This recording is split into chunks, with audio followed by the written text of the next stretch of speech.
He got the whole world in his hands. He got the whole world in his hands. He got the whole world in his hands. He's got the whole wide world in his hands.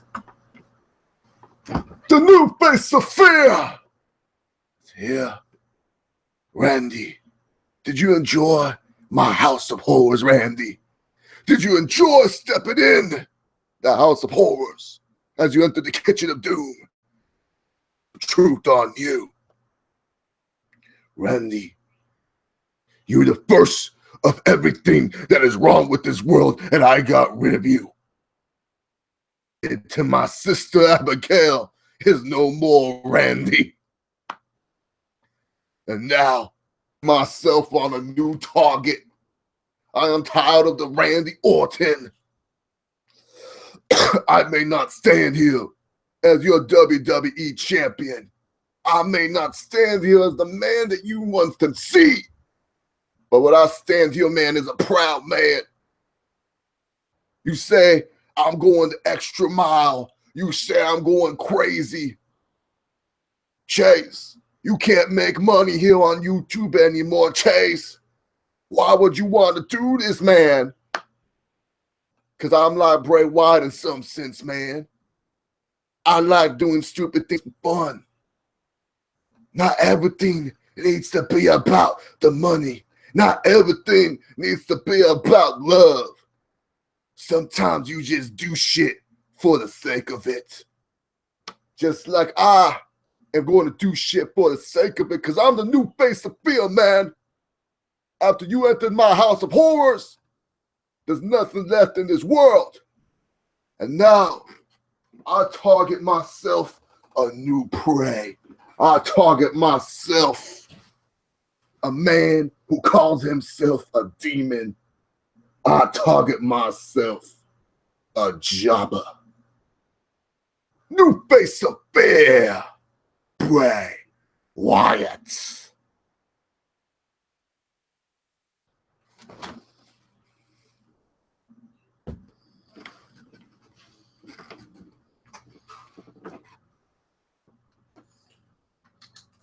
Well, that was fun, damn it. Let's have some fun with these pro wrestling live streams. What is up, guys? Chase Aubrey here, bringing you another video to the channel, the WWE Super Stream. Super Stream. So we're going to be talking about everything, like that Ariana Grande song where she's talking about getting dick. She's like, everything. Like, have you guys heard that song? That song's not meant for the radio. Like, I just don't understand. I just don't understand how they allow this song on the radio. I mean, they talking about dick and shit, man. Like, okay, Ariana Grande, she can just do whatever she wants. But anyways, I know wrestling fans are not Ariana Grande fans, but I don't care. As I was kind of doing that Bray Wyatt skit, I kind of like dawned on me that like Bray Wyatt is kind of like doing YouTube videos now a little bit, especially if you are a smaller channel, is that you won't really make income or money anymore from it. And really, to be honest, guys, I don't give a fuck. I know this affects a lot of people. A lot of people are making a big deal about this income. I do this as fun. And I didn't want people to think the reason why I didn't make a Payback review or a Raw review last night was because it was like, oh, man, Chase is all about money. He's not going to make money anymore from doing wrestling. No. I didn't do it because I wasn't feeling well. I wasn't feeling well Sunday. I wasn't feeling well Monday. I didn't want to do a stream. Yeah, guys, money, I wouldn't have done a Bray Wyatt skit if money wasn't involved. I just like coming on here and discussing wrestling. I have a job. I make decent enough money at that job. I am a full-time college student. Making decent chunk change on YouTube is not my biggest priority. Okay? That's not my biggest priority. Okay, so I like having fun on here. I like doing these streams for fun. Look, let those other YouTubers give you with their Pay Me Tons account and say like, hey, donate to me to do the same shit that Chase is doing.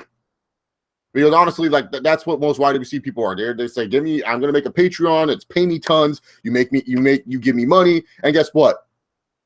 You're pretty much just watching the same content. That's just pretty much what it is. I just want to get that out of the way first because I know some people in the YWC are all about money, and I can't blame them. But for me, this YouTube thing that I do is a hobby. I do it as a hobby. I do it as fun. I do it as an escape because I have personal shit in my life right now that I don't really like to dive into, but I have personal health issues. And this is my shit where I can come on here because I love discussing about professional wrestling. Yes, I may shit on it, make fun of a lot of the professional wrestlers, and, you know, I may do that a lot, but at the end of the day, I like coming on here and I like interacting with people. That's the main reason why I do it. It's like the extra 10 cents that I will make, it doesn't hurt me one bit. So I'll let all the other YWC people go to Big Me, Daily Motion, whatever. They can do whatever the fuck they want. Just know that not getting paid money on YouTube is not going to affect me putting out videos. What's going to affect me putting out videos is my health. Pretty much that's it. Just want to throw that disclaimer out there. Just want to throw that out there. If you guys are watching this, give this video a big old thumbs up. Follow me on Twitter at ChaseHoward68 and share this with people who are not here right now so get their asses in here so they can watch me and everything like that. So now it's time to talk about WWE Payback 2017. Enzo and Cass beat the club. Who cares? Finn Balor. Oh, guys, Finn Balor has won me over, dude. This such a great mic worker Finn Balor is, man. Like, dudes, like I don't even know, man.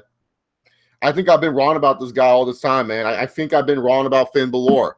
I mean, dude, first of all, motherfucker, dude. Okay, dude, looking dapper as fuck on WWE Payback. Okay, first off, we got to go with the jobber jacket. If you guys do not know, when talking about our Lord and Savior Finn Balor, we got to wear the jobber jacket. We got to wear this jacket to represent all those jobbers in the WWE. So Finn Balor, man, oh my God, dude, he was like The Miz, all right on the microphone. Okay, The Miz, he was nothing on the microphone compared to Finn Balor, guys. Finn Balor was all like, if you think that me having a hot shoulder is being a wimp, then yeah, I am a wimp then, Miz.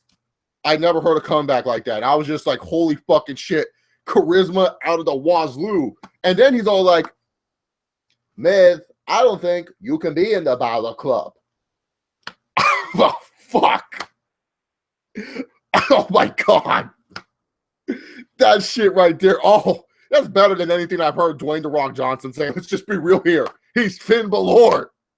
Motherfucker with charisma out of the wazoo. He was like, Miz, I don't think you could be in the Balor Club. Huh. So fucking great this motherfucker was. And then afterwards, this was the best line of Finn Balor on Miz TV. Finn Balor was all like, how about you enter I got my ass kicked by Finn Balor Club? Guys, I am now a Finn Balor fan. This guy was fucking amazing on the microphone. 5 stars. Nothing wrong with this guy. This guy sucks. He is terrible on the microphone. Who was force-feeding him this shit? This was definitely some Vince McMahon force-feed shit where they're like, Vince is like, I want you to talk about putting him in a kicking ass club, damn it. Oh, some terrible stuff by Finn Balor. Dude has no charisma whatsoever. He looks so goofy. I'm sorry, man, dude. Like, it's so goofy when he comes out and he's doing his little, like, dude, it's so goofy as fuck, man. He's all coming out. He's doing his little arm waving shit. It's like, God damn, dude, you look so goofy, man. Stop doing that shit. Dude's just a goofball, man. Finn Balor, dude. Finn fucking Balor, dude. And people are trying to tell me this guy's the greatest scene of the future, man. But yeah, I hope you guys are part of the Balor Club, like I am. Obviously, I'm supporting my Balor with my jacket. Payback sucked because the greatest of all time, Kalisto, was not on the show. But honestly, WWE Payback 2017, look, if you like in-ring action, you probably like this show. That's just pretty much how I'm going to put it. And it's not a bad thing if you focus just on in-ring action. It's okay. But really, to be honest, you're kind of lowering your standards and you're kind of accepting the mediocrity that WWE is nowadays by just saying, oh, yeah, well, I really liked what the in-ring was, so it's okay. Yeah, it's nice and all. It's cool and all that we get good in-ring action, but that's not what really makes you watch wrestling. What makes you watch wrestling is the story and the characters and the driving forces and what makes you want to see what happens next. So, the first match we got was Jericho versus Kevin Owens, and pretty much they had Chris Jericho win this match against Kevin Owens. And I was just sitting here and I was saying to myself, why? I mean, the match was good and all. Better than the WrestleMania match for sure. It's in it. Wrong decision here. You're like, why are you giving it to Chris Jericho? Do you just not want Chris Jericho on Raw anymore in the future when he returns? You just want him to be on SmackDown Live? I don't know. To me personally, Chris Jericho winning against Kevin Owens, and yes, even winning the U.S. title, and we'll talk about what happens on SmackDown later on, it just felt like kind of a waste. It just kind of felt like we need to throw in a shock just to like confuse people, just to make people feel like they don't know it all. Like, it's okay to go with a predictable route. You don't need to do surprise twists for no reason. So yeah, Chris Jericho won the U.S. title. The second match of the evening was the Cruiserweight Championship match between Neville and Aries. Quite possibly, in-ring match-wise, probably the best in-ring match of the night, in my personal opinion. These two went out there and did a really, really good job. And had a good ending where, Aries had the last chance to in, Neville was about to tap out, then Neville gets a DQ. It was a good, slimy way to get Neville a disqualification, and also a good way to keep Aries looking strong from this match. So I like the ending. And I think there's a crash that just happened outside my house because I heard like a bunch of screeching and shit like that. So yeah. So Neville and Aries was fine. I like the decision. Good decision going there. Tag team title match. It was there. That's all I could really say about it. The Hardys worked how the Hardys worked. Sheamus and Cesaro were fine. It was just kind of there. It was just a dare tag team match. Hardys retained. Afterwards, Sheamus and Cesaro beat them down, and this led to a lot of people thought that the Hardys were going to enter a lake of reincarnation. Alexa Bliss versus Bayley was just what I thought it was going to be. An okay women's match with decent enough spots, and that was it.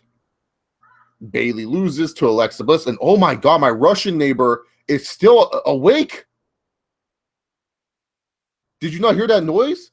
If you guys are new to the channel, if you guys don't know, there's this Russian lady, and this is why I don't like doing videos in the afternoon and when I have the free time, is because this Russian lady comes out every single day and she screams and shit like that. I just heard her.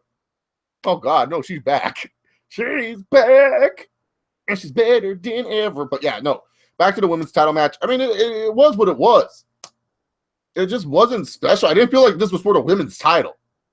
Alexa Bliss wins, and no, she's been learning from Charlotte. Silver children shine for Alexa Bliss. I do like Alexa Bliss's theme song. So yeah. They're like, it's a fun little show. It's a fun little theme song. God damn, the Russian lady, she's still here.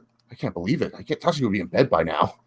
Yo! Yes, Bill M6. Always hashtag yo. Because you always got to give that love for the greatest jobber in planet Earth, Finn Balor. Then afterwards, we got the House of Horrors and shit. If you liked it, you liked it. If you hated it, you hated it. I only liked the beginning. I did not understand why Randy Orton was arriving in a limousine. And then later on, when I saw the moving tractor and Randy Orton looking in his house, I thought that was funny. But then afterwards, when I got to the fucking match itself, it looked so stupid, dude. Like, oh my, this just felt like such stupid shit. This just definitely felt like, you're I know I'm gonna get fucked up for this. I don't care. It felt like, like your little brother that's just so goofy. He asked you to do something, and you're kind of embarrassed for it. That's what Randy Orton's doing. He's doing something goofy for his little brother, and he's like doing this stupid fight with Bray Wyatt, and the action was so stupid when they were in the house. Like, it just made no sense. Like, they're like, okay, first the House of Horrors match started inside the house, and they had to end in the ring. What? No, just have it. First of all, I thought the House of Horrors match was going to be some steel cage match or some shit like that. I didn't think it was actually going to take place in some random ass house until then. But yeah, no, Bray Wyatt and Randy Orton in the House of Horrors, it was just awful, man. It was just so stupid. The fighting scenes were dumb. The little scary parts weren't even scary. Like, I don't even think if I was a kid, I'd be scared of this shit. It was all a bunch of like Bray Wyatt went through his like Cabbage Patch Kid selection. Like, I'm gonna hang this on the wall, man. I'm gonna draw some satanic shit, man. It was so stupid, man. It wasn't like Final Deletion stupid. Cause Bray Wyatt and Randy Orton was like about some serious shit. Matt Hardy and Jeff Hardy was not supposed to be serious at all. This was just some stupid shit that Matt Hardy and Jeff Hardy wanted to do, and it somehow got over. You know what I'm saying? Like, when it came to this shit was just stupid. Oh, but yeah, no, but and the worst part is, like, I live in California, and so, like, they had Bray Wyatt get into the limo afterwards and, like, drive to the arena. And they made it look like it was pitch black in California when it was like daytime still. Like right now, it's pitch black in California because it's 9 o'clock. It doesn't get dark in California until the middle of 8. So like around 8:10, 8:10, 8:15, that's when we start getting dark in California. That's when the sun starts setting. So this was 7 o'clock, and they were trying to make it seem like it was like dark as hell. And then we got a break in the action of this. Seth Rollins and Samoa Joe. And this was the most lifeless fucking match I've ever seen between these two. Samoa Joe, dude, I'm sorry. I'm a big Samoa Joe fan. I really like this guy. Dude sucks on the main roster. I ain't going to sugarcoat it, man. I don't know what's up with Samoa Joe, but he's not bringing anything to the fucking table, dude. He's just, I don't know if he's just out of shape. I don't know. He just doesn't bring anything to the table, dude. I hope I'm not the only one that feels this way, because I'm a Samoa Joe fan. I'll reiterate this again. I am a Samoa Joe fan. I do not hate Samoa Joe. I love this guy. He is so fun to watch. One of my favorite independent talents ever. But, dude, his main roster run, it's so like, I don't know. He's just like phoning it in. I don't know if it's Joe just believing WWE bullshit and he's going out there and he think he's doing some hot shit. I don't know if it's just like the WWE just doesn't know what to do with Samoa Joe, so he just doesn't give a fuck. But frankly, watching Samoa Joe, it's painful. It is just so bad. It's just you're watching this match with Rollins and you're expecting a great pay-per-view quality match between these two. Seth Rollins is a main event level type of talent, and Samoa Joe's a guy that can wrestle that style. And it's just like this match right here was just. That's not good. And like I said, it's not all Joe's fault. Seth Rollins is not really doing a good job wrestling as a babyface. Seth Rollins is one of the worst babyface wrestlers, dude. And it's like you work on a certain body part with Seth Rollins, and then Seth Rollins like, okay, I'm gonna go use that body part now. It's like so stupid. Why even work on the knee if Seth Rollins is just gonna freaking do 450 splashes and stuff? It's so dumb. But yeah, this match was whatever. And I felt the wrong guy went over. Like they had Seth Rollins win. And it's kind of like, don't you want Samoa Joe to have some heat? I mean, so let's not forget Seth Rollins is still working on an injured knee. That's like the kayfabe. He's still injured. Yeah, he just beat Triple H, but let's not also forget that Triple H was distracted because of Stephanie going through the table and stuff. What do you think they would want to give Samoa Joe a big win, make Joe feel like a big deal? Nah. Let's not do that. Let's just have Samoa Joe lose cleanly. Whatever. And then we go on to part 2 of the House of Horrors. So Bray Wyatt is back in the fucking arena, and he's walking his way to the ring. He comes out in full entrance music. Like I just did not understand. This part made no sense. So Bray Wyatt comes out, full entrance music, man. Full entrance music. And then this guy is all sitting in the ring like a dumbass. And then his lights come back on, and Randy Orton's in the middle of the ring. Okay, first of all, when was it established that Randy Orton all of a sudden had some ghost, Kane, Undertaker powers? When has Randy Orton's character ever had these stupid powers? Like seriously, this is so stupid. Me being a Randy Orton fan, I am not sitting here and be like, well, Randy Orton's awesome, so it's great he has these. No, when did he get these powers? They kept on talking about Michael Cole and Corey Graves were talking about how a fridge was thrown on Randy Orton. Where all of a sudden does Randy Orton have these ghost powers where he can just appear anywhere in the arena? You know what would have been epic? is instead of Randy Orton just coming out of the ring out of nowhere, is if all of a sudden I heard Sami Zayn's music, and I know everyone's going to be like, Chase, why would you want to hear Sami Zayn's music? You hate that guy. But I hear his fucking music, and he comes out as an Uber driver, and then later on when he goes, let's go, Orton's theme hits, and out comes Orton out of the passenger seat, ready to kick Bray Wyatt's ass. Not only do you establish Sami Zayn as an Uber driver, and you get him massively over with a lot of fans, especially those who hate him, but you get Randy Orton an epic moment. But no, instead, Randy Orton's all of a sudden The Undertaker and Sting and Kane. He has darkness powers. He comes out doing the Orton pose. The fuck is this shit? So stupid. So then all of a sudden, like, Randy Orton's like pretty much jobbing Bray Wyatt out.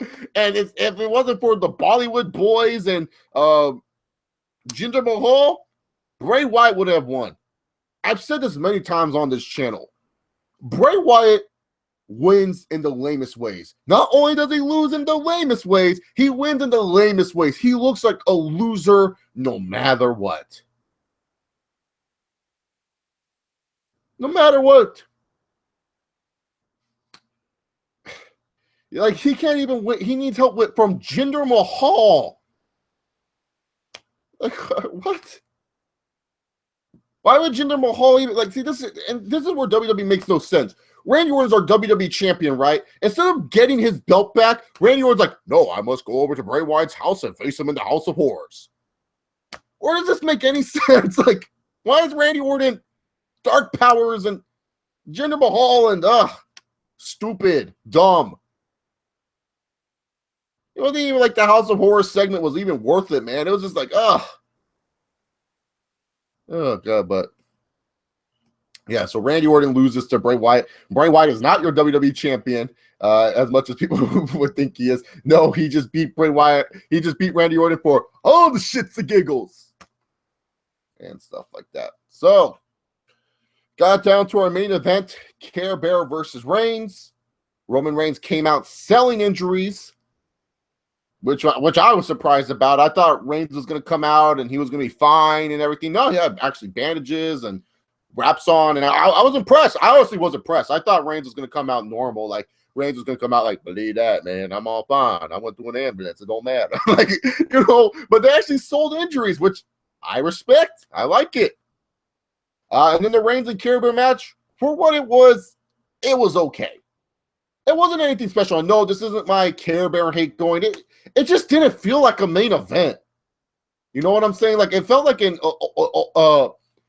a bigger squash match. Like, this felt like a good, like, if this was like the second to last match, I think I would have liked this match a little bit more. But the more I was watching this match, it just felt like something was missing to it. Like, there was something missing to this match, and it just felt like, eh. But yeah, no, Reigns sold injuries during the match, and Care Bear, you know, he was doing his usual lazy Care Bear shit where he doesn't really fucking do anything. Reigns was the star of this match. Fans won't give credit to Reigns. And guess what? LOL, Reigns lost clean. Oh my God. Look. Reigns is not the next John Cena. I don't know why people are always assuming this of Roman Reigns. I do not know why people just love to like discredit Roman Reigns like this and just think that he's the next Cena. He's always going to be shoved down our throats, blah, blah, blah. Look, if Reigns was the next Cena, and do not freaking lie to me with this shit, people, because you would agree with me if you saw Cena in his reign of terror and shit. John Cena would have came out with those damn bandages, got beaten up the whole match, and then pop up, 2 shoulder shoves, spin out power bomb, 5 knuckle shuffle. Oh, can't do the AA. I'll take the running power slam, kick out, bounce back up, AA, and then goddamn STF, and then boom. That would have happened. That would have happened. So Reigns is not the next Cena, man. Y'all are just insane about this stuff. Afterwards, Care Bear throws a fit, attacks Roman. Fans are going, thank you, Care Bear. And I'm just sitting there like, these fans are morons. Fuck San Jose. No wonder why there's a bunch of inbreds there. SoCal for life. Fuck the Bay Area.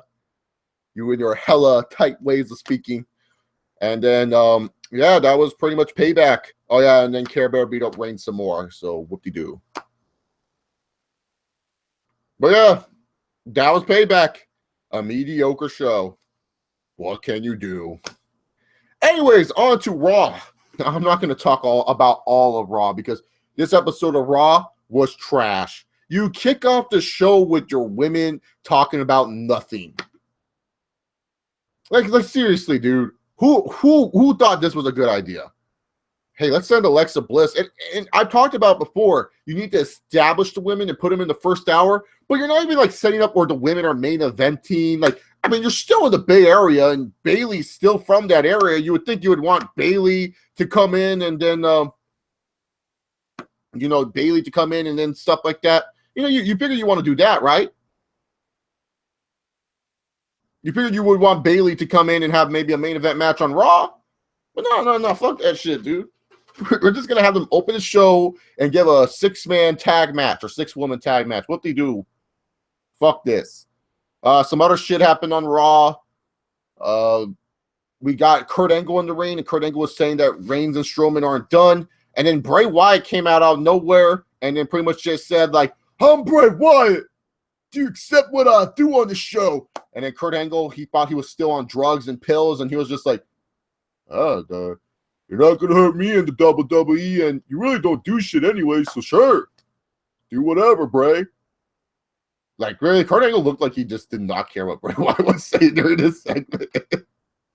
No face of fear. Fear me, I'm scary. But then afterwards, there was a Finn Balor and Seth Rollins had a segment. So Seth Rollins came out and he was like, I want the Universal title. I'm the Kingslayer. And then Finn Balor came out and he's like, once again, dropping the charisma. That's very good, Seth, but you forget about the man that beat you for the Universal title. And he literally popped up his collar. He's like, that's me. And they're just talking and everything like that. I mean, I'm just sitting here and I'm like, okay, these guys are making claims for the Universal title. And I'm all like, wait, hold up. Why isn't Care Bear coming out for this? Like, I'm not the biggest Care Bear fan, but motherfucker, if anyone deserves a Universal title shot, it should be this guy, right? I mean, he is the guy that put out the big dog. The big dog. Roman Reigns got put out by Care Bear. Care Bear put out the guy who retired The Undertaker. You would think that, he would want to come out here and go, Brr, I want the title shot. No, he didn't even come out. Like, Dean Ambrose comes out, and I'm like, oh, my God. He's like, oh, yeah. Oh, I like every one of you. I just want to fight, and I'm just going to go fight every day because I'm the Intercontinental Champ. I'm like, shut the fuck up. Come to think of it, I'm looking like Dean Ambrose right now with this shit, minus the beard and everything. But yeah, no, with this jacket, this is like Dean Ambrose and Finn Balor jobber jackets. There is jobber jackets all throughout the ring. And the Miz comes out of nowhere, and then Dean Ambrose tried to be funny. He was like, oh, yeah. Yeah, I have my cell phone right here. I'm calling Kurt Angle right now. Oh, yeah. Yeah, you see me on TV, Kurt. Yeah? You see me on TV? That's awesome. That's great. Well, guess what? We're going to have an Intercontinental number 1 contendership tonight, triple threat. This segment was a waste of fucking time. So Seth Rollins and Finn Balor pretty much came out for nothing. These fuckers literally came out for nothing. They just wasted my time. They literally just wasted my time. Like Seth Rollins, motherfucker came out and was like, I want a Universal title shot. Finn Balor was all like, I want the Universal title shot. And then the Miz, I don't even think he mentioned a Universal title shot. He was just talking. And then Dean Ambrose was like, I'm the world champ because Brock Lesnar wrestles every once in a blue moon. If I'm Seth Rollins and Finn Balor and like Kurt Angle tells me I'm in an IC title match, I'm like, no. I said I wanted the Universal title. What made you think that I wanted the IC title? Like, oh my God. So, yeah, that's our main event tonight. The Hardy, Sheamus and Cesaro had a segment. They just pretty much just said why they beat up the Hardys. And then the Hardys came out and Matt was trying to be half broken and they did a little delete thing, which got people excited. And the Hardys ran in and they were trying to beat up Sheamus and Cesaro. Look, just get the Broken Hardy somehow, WWE. I'm not trying to say that Hardy nostalgia has run thin, but it's really annoying seeing Matt Hardy not commit. You know, either commit to being just nostalgia Hardy or be broken. Like, just take. First of all, I don't know why you're afraid of the Owl lawsuit. Like, fuck Anthem, dude. Impact Wrestling should not scare you. Vince, you have all this fucking money. You can throw these bums some money. They won't know how to use it, man. They'll probably use all the money you give them to pay El Patron to be drunk on their show. To be honest with you, here, this is what you could do. You can give them Paige's contract for the broken gimmick. How about that? Make a trade. Like, say, like, hey, we'll give you Paige's contract, a couple million, so you can waste it on El Patron, and we'll be broken. Because I'm tired of this teasing. I just want to see Vanguard 1. I just want to see King Maxwell, Senor Benjamin, Rebby. I want to just see the whole Hardy compound. I want to see Skarsgård, the boat, the lake of reincarnation. I just want to see it all. It'll be delightful. And I think the fans are getting annoyed with it too because they don't know if they're allowed to chant, and yeah, it's just getting annoying. I think the fans just want it. Just give it to them. Fuck you, Anthem. You ruin everything in wrestling. Oh, we gotta keep everything. Shut up, Impact. You ain't gonna do shit anyways. You motherfuckers are still fucking doing the same shit. Having LAX come back. Oh, LAX. Oh, my choice of my Latino nation. You fucking assholes. Fuck you. You need LAX to come back to make you guys interesting. El Patron. Fucking shaking hands with Derek Bateman. Your best wrestlers, Bobby Lashley. And the champion American Wolves feud. Oh, that's great because I want to see Davey Richards and Eddie Edwards flip around for nothing. That's awesome. Oh, that's great wrestling right there. So yeah. I don't remember what matches happened on Raw that were worth a damn. So, let's just talk about the main event. The main event triple threat match was a good wrestling match. Some people were just like, oh, yeah, it was a great wrestling match. And then we got run-ins. Samoa Joe beat up Seth Rollins. Bray Wyatt is going to feud with Finn Balor. Oh, great. I know a lot of people know that I'm not the biggest Finn Balor and Bray Wyatt fan on this channel, but you best believe I'm rooting for Bray. Anyone but you, Finn. I can't wait for these promos and how people talk about how this is the greatest feud they've ever seen, man. Oh, the terror. Oh, I cannot wait for the terrible Bray and Finn matches. Oh, going to be great. A bunch of yells and shit that don't matter. Oh, yeah, I guess Scott Steiner came back to Impact Wrestling, too. He's teaming up with Josh Matthews. Oh, to face Jeremy Borash out of all fucks in the world. Yeah, JB, Jeremy Borash. So yeah, fuck Impact. Such jobber shit, dude. Yeah, bring LAX back. I love Homicide, one of my favorite independent promoters, but independent wrestlers. I guess he's also a promoter with Conan. Conan Spadass is still coming out there too with this cane and shit. Conan's so fat, dude. Legend, but he's fat. Yeah, so The Miz and Dean Ambrose are gonna have a SmackDown live feud.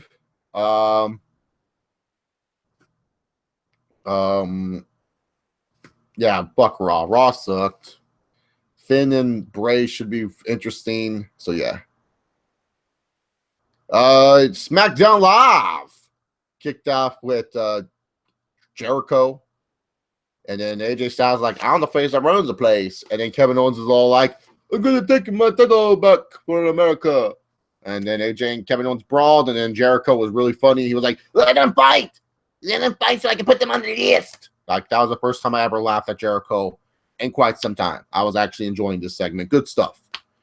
Then there was matches that I didn't really care about. Look, honestly, the Wizards and the Celtics were playing, and this game was fucking insane. So I was kind of watching that while flipping back to SmackDown. You know? Oh, my God. And I forgot to mention on Raw, like, literally, Dean Ambrose offered Finn Balor a donut. And Finn Balor acting like he's some badass, ate the donut. He was like, no, it was good. I was like, oh my God, dude. Like, trying to make this guy look like a faggot. But yeah, Charlotte said that she's not going to turn face. Good. Ty Dillinger beat up a jobber, even though Ty Dillinger looks like a jobber himself. I don't know, guys. I just don't see the hype with SD Live. I don't know what the fuck Breezango was doing.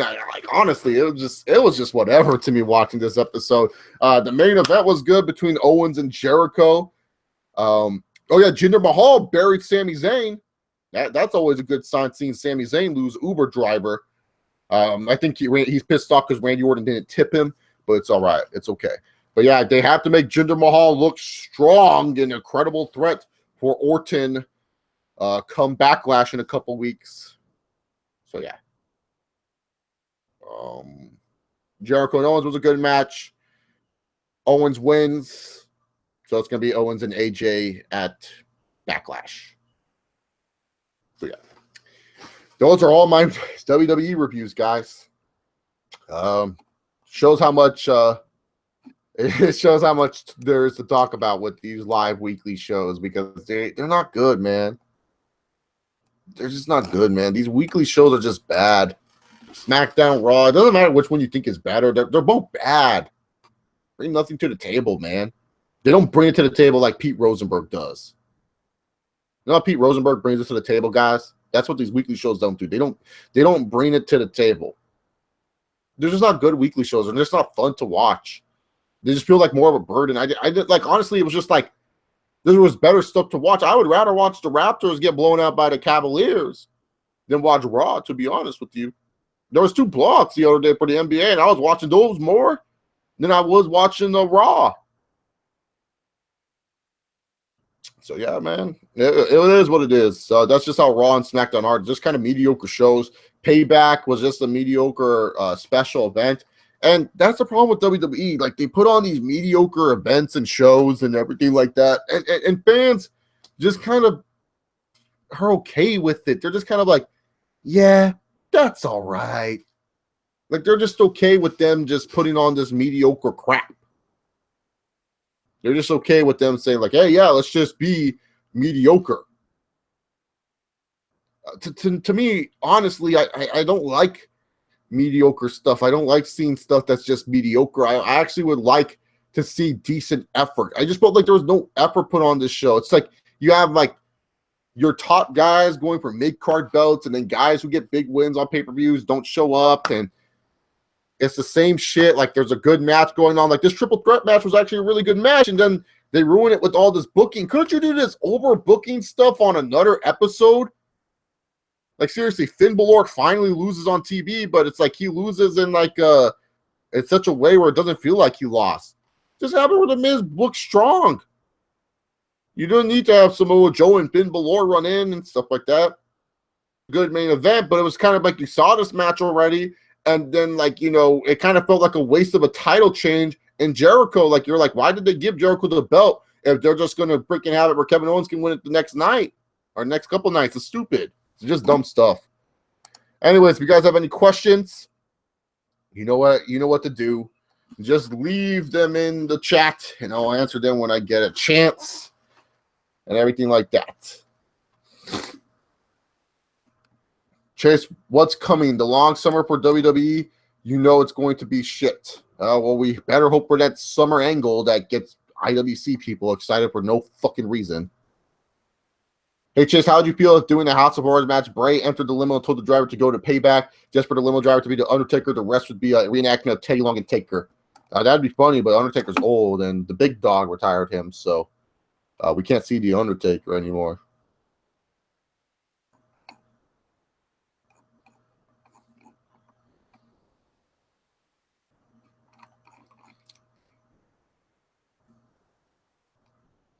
Yeah, no, like, seriously, like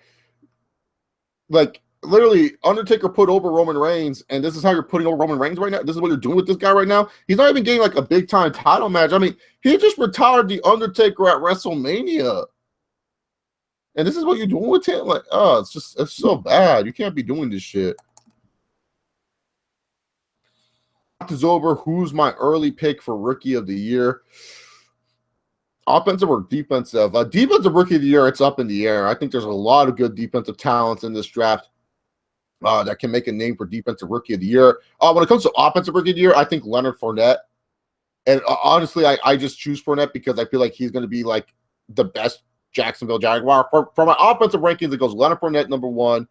Number 2 would be Corey Davis from Tennessee because I feel like Marcus Mariota is going to be using him a lot. Hopefully, number 3, I think OJ Howard has a good chance with Jameis. Like, he's going to help Jameis Winston out down there in Tampa Bay. And honestly, don't be surprised if the Joe Mixon kid from the Bengals ends up being another name that you talk about as offensive rookie of the year. I get it that he's going to be in a crowded backfield with guys like Jeremy Hill and Gio Bernard, and both those guys have their positives and their negatives. But Jeremy Hill, he has fumbleitis. You know, he's been fumbling the football and he can't seem to stay healthy. And Gio Bernard, he's kind of someone that's just kind of a good scat back. So I say Joe Mixon's another guy to look out, the guy that they picked up in the 2nd round. I don't think any of the quarterbacks are pretty much going to be rookie of the years. I think Trubisky's going to do okay. Deshaun Watson, I don't even know if he's going to start, but I don't think he's going to be rookie of the year. I feel like the Texans offense is kind of with Deshaun Watson. Patrick Mahomes, I don't think is going to start either, so I don't think any quarterbacks will be rookie of the year. Defensive rookie of the years, that one's a little bit harder because there's so many good defensive talents, like I said, in this draft. Myles Garrett could easily just be the favorite to win it, which I wouldn't be surprised. His now teammate Jabril Peppers, could also win it, being the guy that just has a Swiss Army knife. Maybe he can find some room and be able to do something there. You guys know my personal favorite defensive player in the draft, Taco Charlton. I'm rooting for him. So one of those 2-3 could win defensive rookie. Bill O'Brien's kind of an idiot, so I wouldn't be surprised if he starts Tom Savage. Just saying. Wouldn't be surprised. I wouldn't be surprised if Tom Savage started. Do you trust WWE with the broker gimmick after seeing what they did with the House of Horrors? Yes, because Bray Wyatt has power to do what he wants for his matches and stuff like that. That's what a lot of people don't understand. Bray Wyatt has that power. This match wasn't for the title, so of course Vince would let Bray Wyatt kind of do whatever the fuck he wants. I think that's why Vince took the title away from this match. Not to put Bray Wyatt over, it's because he didn't want his title to be associated with this shit.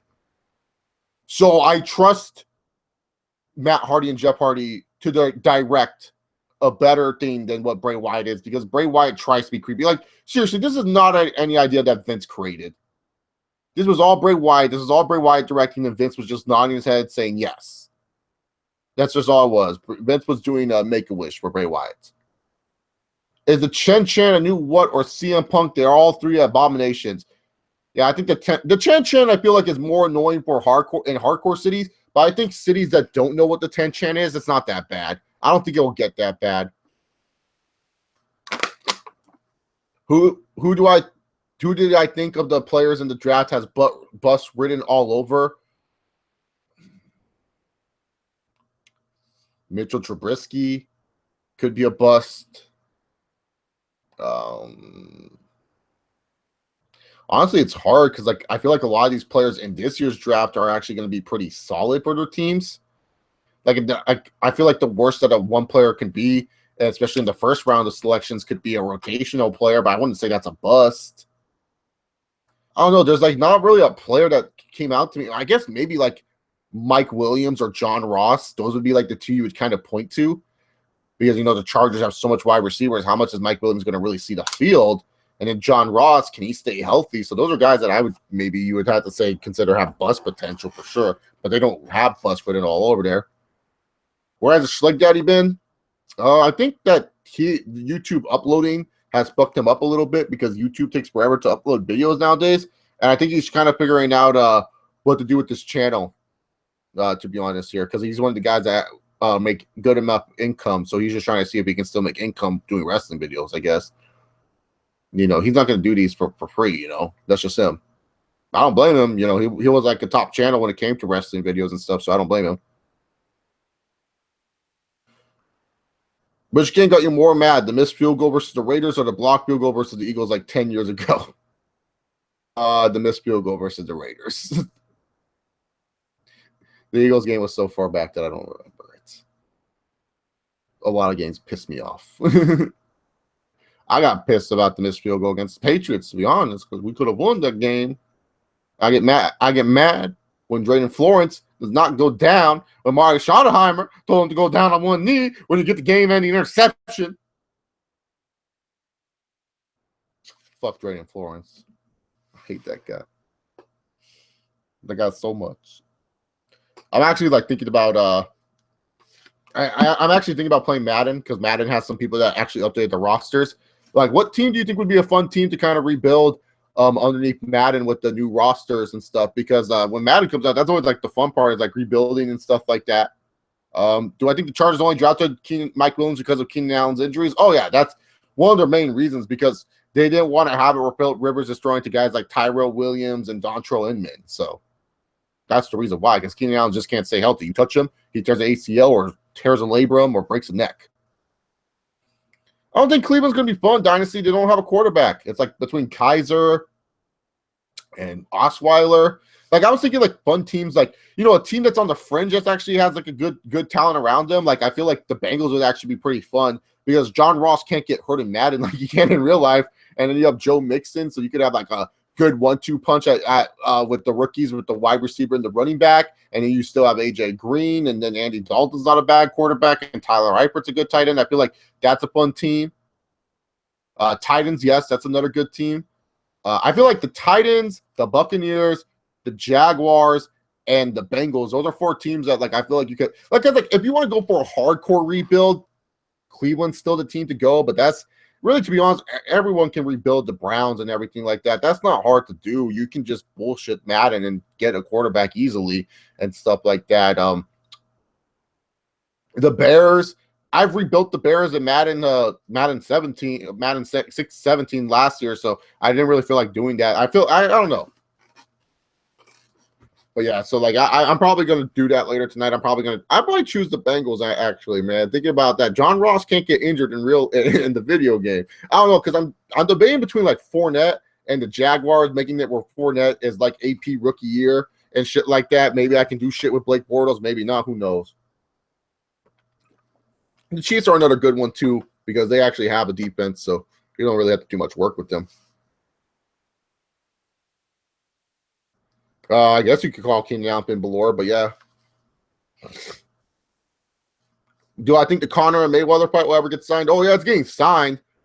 I don't expect it to happen this year. It's going to happen way too late because that's what Mayweather does. Mayweather, when the fights are hot and popular, Mayweather doesn't do them. But it doesn't matter because at the end of the day, people are still going to pay $100 to see that pay-per-view and stuff like that. It's all based on what Mayweather is going to willing to take. You know, Dana White's working on the fight. Dana White has a lot of other things to worry about too in the UFC. I mean, Anderson Silva wants to retire. GSP and Bisping might not happen until fucking October now. I mean, Dana White has a bunch of other things to worry about. Mayweather and Conor will happen. We will see that fight, and it could be a good one.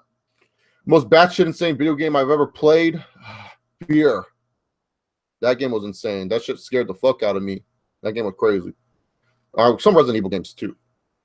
Xbox or PS4, I'm an Xbox player, but I don't hate PlayStation, but I prefer Xbox controllers, to be honest. What would you think of Xavier Woods, the wrestler, meaning Xavier Woods, the safety for the Dallas Cowboys? I think Xavier Woods from the safety for the Dallas Cowboys would just be like, who is this nerd? And then later on, just hit him. That'd be great. You see, Dallas drafted Xavier Woods, the safety, and Seattle drafted Mike Tyson. Yes, I saw that.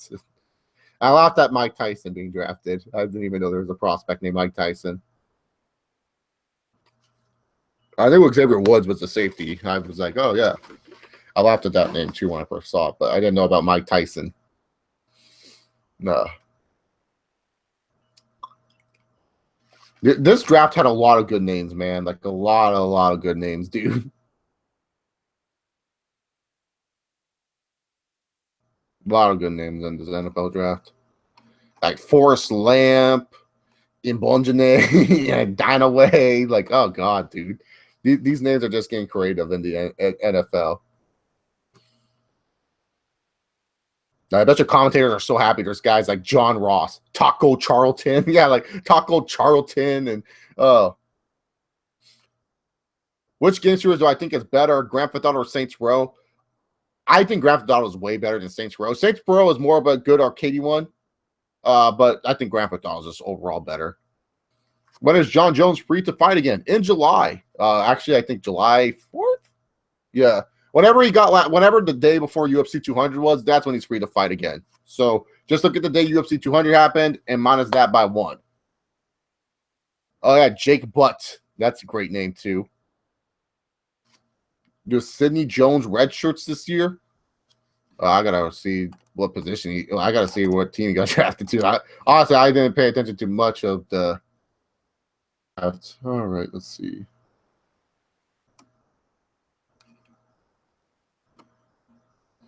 Yeah, he's redshirting this year for sure.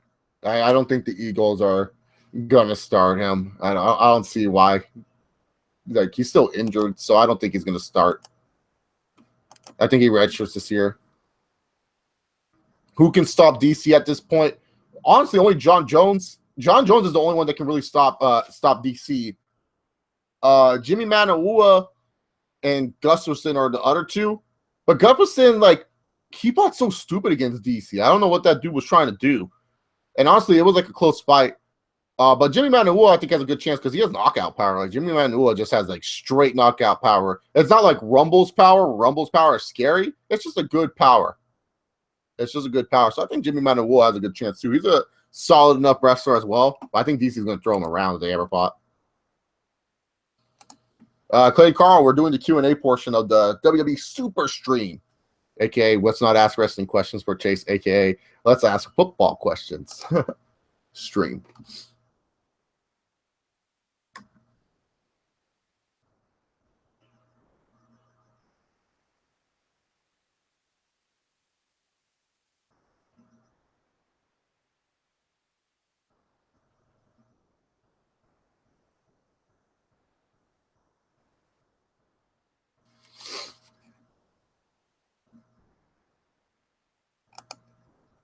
Which Cowboys draft pick will make an impact? Taco Charlton. That's who's going to make an impact. I haven't seen the full Cowboys draft, to be honest, but I think Taco Charlton is going to make an impact. That's for damn sure. You can believe that. Write that down, Junior. Taco Charlton.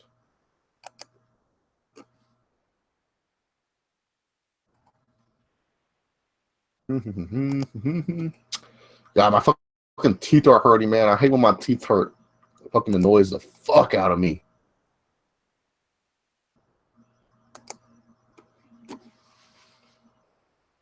Why does the UFC, when a guy or girl takes a huge loss, they retire?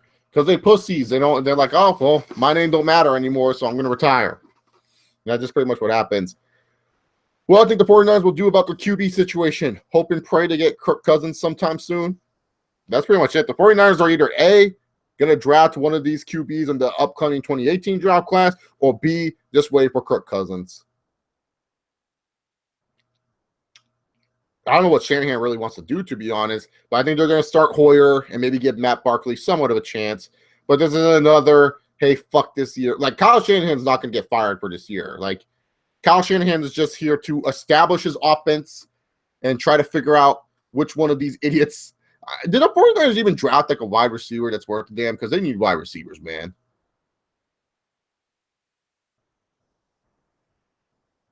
I gotta see this shit, man. No, I'm being literally, like, the 49ers were all like, hey, Hoyer, Barkley, you guys play for Chicago, right? Yeah. Do you guys want to leave the frozen tundra and come to the warm state of California? Sure. Matt Barkley did well for the Bears. I like what Matt Barkley did for the Bears. I was like, you know what? Maybe the Bears. I mean, if you're going to pay Mike Glennon, the giraffe, all this fucking money, you should give Matt Barkley, the young lion, some money too. Honda Housey will never fight again. Well, no, she kind of has to. Like, she will fight again. I don't know when, but she will. Because she's still a draw no matter what. People are still going to pay to see Ronda Rousey, even if she gets her ass kicked. Actually, I forgot to check the buy rate for Ronda Rousey versus Amanda Nunes. Let me go check this out. I want to see what the buy rate was. I didn't see that buy rate, actually. Buy rate. Okay.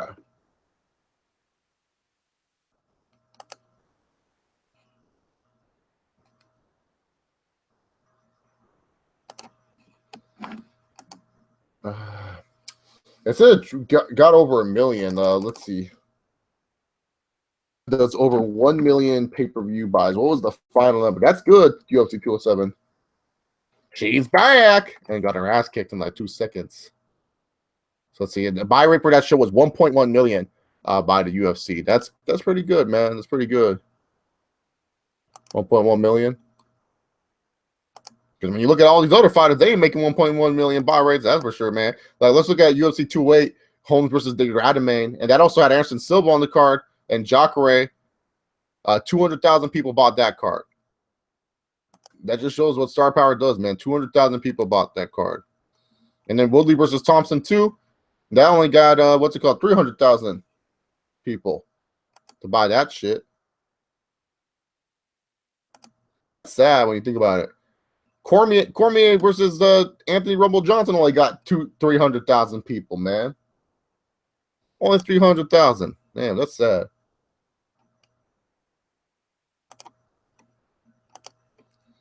That is pretty fucking sad. Let's hope 211 does better. 211 has a great card, but we'll have to wait and see on that shit. Eddie Alvarez, man, Eddie Alvarez, dog. This dude went from main eventing one of the biggest UFCs of all time, and now he's on the prelims. Oh man.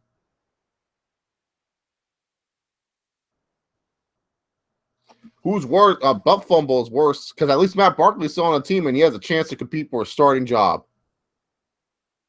Which teams do I think will collide in the Stanley Cup? I'm picking Edmonton for sure. They're like my team that I think is going to win it. I just don't know who's coming out of the East, to be honest. I honestly don't know. Like I said, I haven't watched much hockey this year. And it's not because of the Sharks doing bad. The Sharks did good this year. Hockey is just one of those sports that fall in the back burner for me. It's just how it is. They just fall on the back burner for me when it comes down to it. So, trying to figure out here who else in hockey, man. Hockey playoffs. I gotta look this up because I don't know all the East. Like I know Edmonton's my pick, but I don't know who else is in hockey, man. I don't know shit, dude. I'm being dead honest here. When it comes to hockey, I don't know shit, dog. I just kind of guess. Yeah, Lashley's pretty good as an MMA fighter. I feel like he could beat some scrubs in the UFC. Let's see. Because Edmonton's coming out of the West. I guess I got to go with what Dynasty said. Dynasty said Pittsburgh, so I got to go with Pittsburgh too because I feel like New York's going to choke somehow, even if they do beat Ottawa. I don't trust Ottawa to make it to the finals and the Capitals. No, dude. Plus Crosby got some bullshit up his ass. So yeah, man, let's go with Pitt. So yeah, Pittsburgh and Edmonton. But I have Edmonton winning the whole thing, the whole shebang, you know.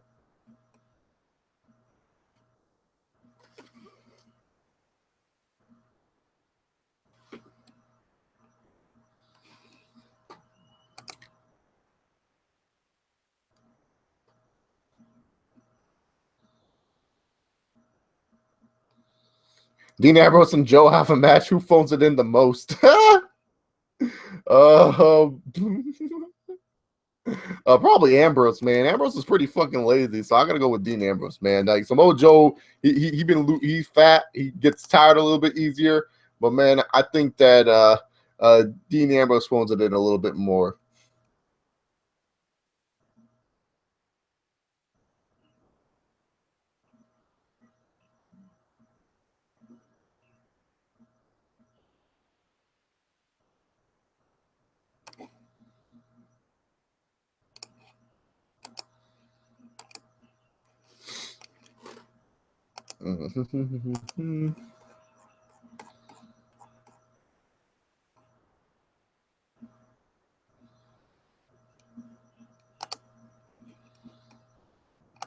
Waiting for more questions. All right. Worst horror is the house or chambers with Abby. Wait, what? Abby? Abyss, you mean? I'm confused, Dynasty. Who do you mean Abyss? Who's the fuck Abby? Do you think the Los Angeles teams will break the team this offseason? Oh yeah, Blake Griffin's probably gone. I'll be surprised if they re-sign Blake Griffin, to be honest here. Super duper surprised because I just don't know why they would re-sign Blake Griffin, to be honest. I just don't know what Blake Griffin brings to the table, man. I just don't know. So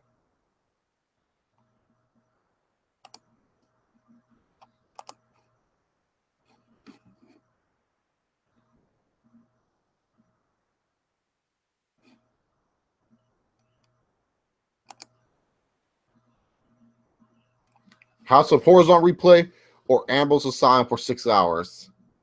Let's go with the House of Horrors because at least I don't have to see Mitch the Plant because he's on the list of Chase. Oh, I didn't see the House of Chambers match with Abdullah the Butcher, to be honest here, man. Dynasty, I'll be honest with you. I didn't see that match, so I want to know what you're talking about with that one. I'm looking at all these future UFC cards that just seem terrible, man. Like, oh my God.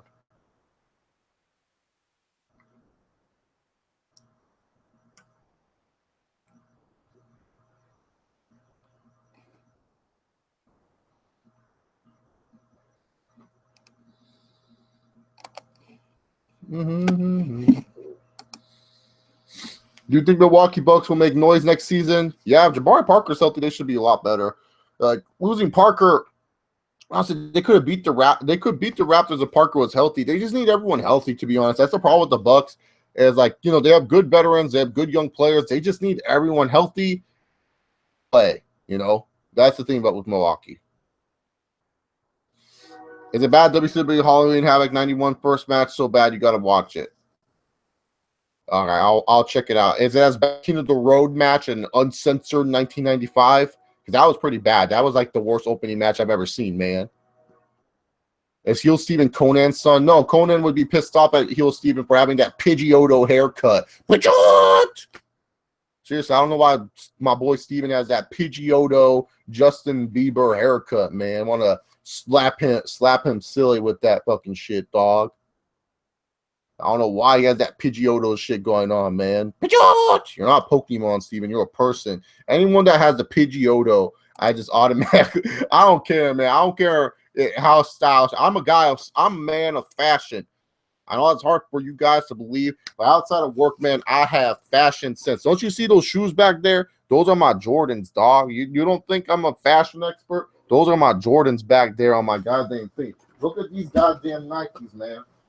Look at these Nikes I have. These are some nice-ass Roches and shit, man. I'm a man of fashion, dude. I'm a man of fashion. Look at my Vans, dude. Yeah, I have Vans. I have nice shoes, man. I wear nice shit. I like to look good, feel good, you know? So, like, the thing is, man, I don't know what Steven's doing. If you fashion is cool and all and everything like that, but goddamn, man, I don't like that haircut that Steven has, man. He needs to stop with this shit. Cut that shit off. Shave it, man. You're looking like a goof. I love you, Steven. You know that, but man, he looking like Pidgeotto. I don't like that shit. Which segment would I rather play for 24 hours? Katie Vick or Claire Lynch segment? Oh, Claire Lynch. The Katie Vick segment's disturbing as fuck. The Claire Lynch segment, I'll watch all over. That's funny. Katie Vick, there's nothing funny about that. It's just disturbing. You have Triple H like, I am the game. No, I'm Kane. And it's like, oh, God, terrible.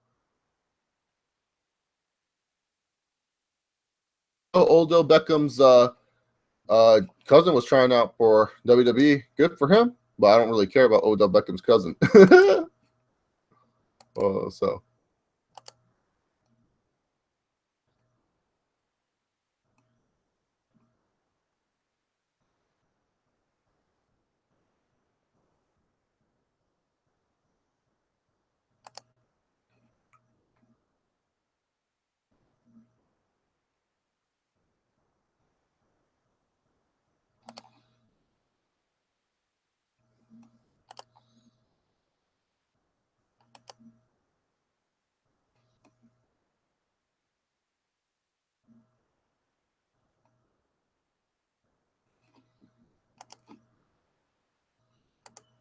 The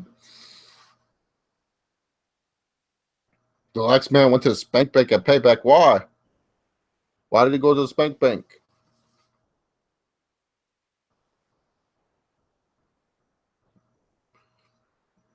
I was looking at stuff down saying I'm just trying to fucking figure out what I'm doing. I'm waiting for questions, dude. And my fucking teeth hurt as fuck, too. This tooth right here hurts a lot, man. Yeah, man. But I hope none of you guys have the Pidgeotto haircut. If you guys do cut it, look like normal human beings, man. You can't be looking like fucking Pidgeotto, dog. Like, it's just ridiculous, man. You looking like some Pokemon and shit, dog. It ain't cool, man. I'd rather have the douchebag fade haircut than the Pidgeotto one.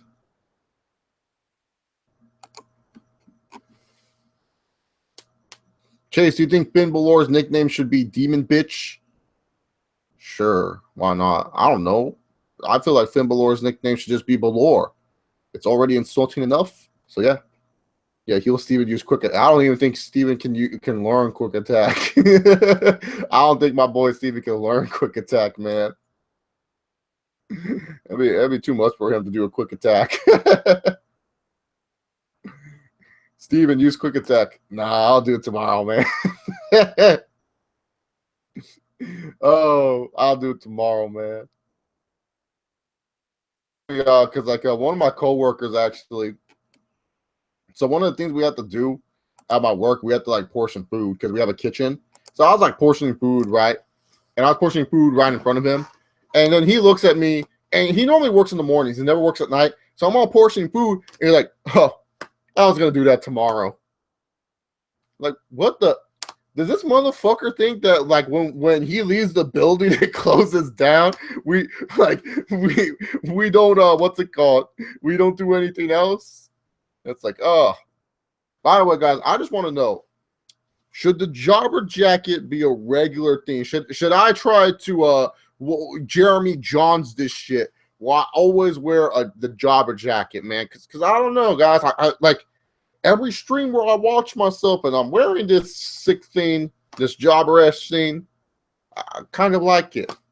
Kind of think it makes me look a little bit fancier with no matter what shirt I'm wearing and what basketball shorts I'm wearing underneath it. I don't know. I like it. So let me know if you guys love the jobber jacket or not.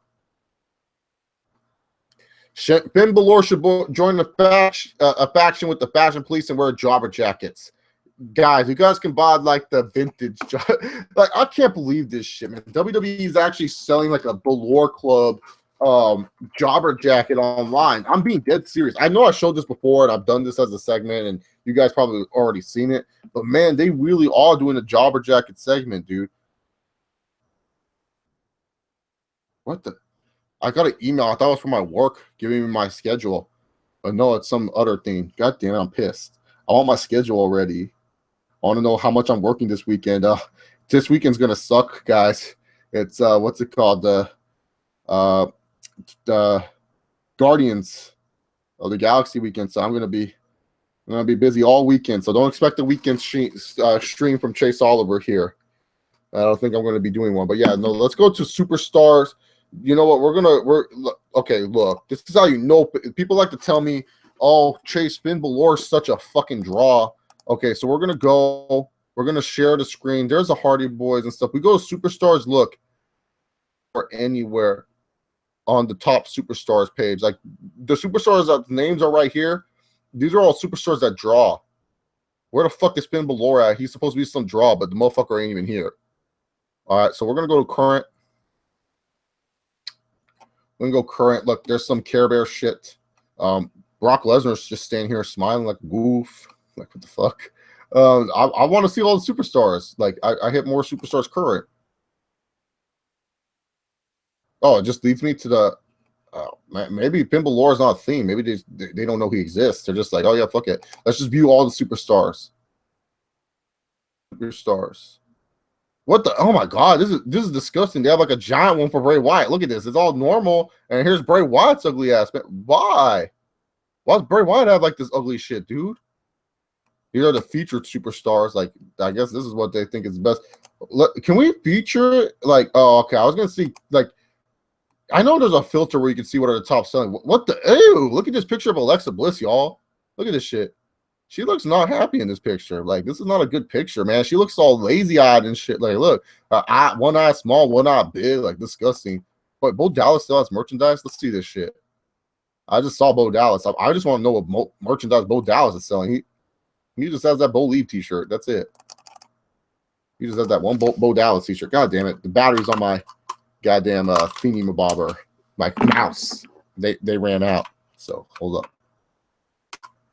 I know, very professional on live stream. But yeah, this is the Bo Dallas merchandise. Just that Bo Leave shirt, dude. It's still selling for like 25 bucks. You get that money, Bo Dallas. You get that money.